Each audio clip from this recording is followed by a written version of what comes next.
I am the Tofu Golem. Please enjoy the video. You start by verifying the Chromecast model and opening the Google Home app so changes apply immediately.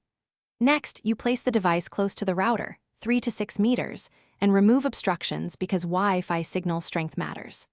Once done, plug Chromecast into a powered USB port rather than TV USB to avoid power drops, then restart both router and Chromecast together.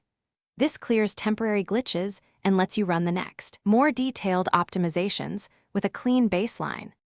Now you move into configuration.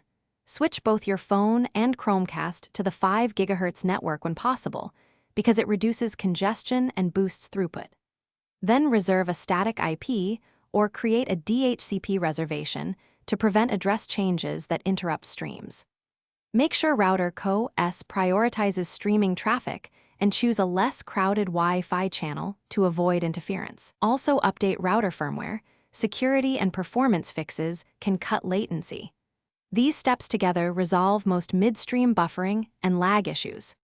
Finish by testing real performance. Run a speed test from a device near the Chromecast and compare to expected bandwidth. If Wi-Fi is unreliable, use an Ethernet adapter for consistent throughput. If problems persist after all optimizations, perform a factory reset, then reconfigure the network and reapply the static IP and Co.S rules. Only reset as a last resort because it erases settings. Troubleshooting tip.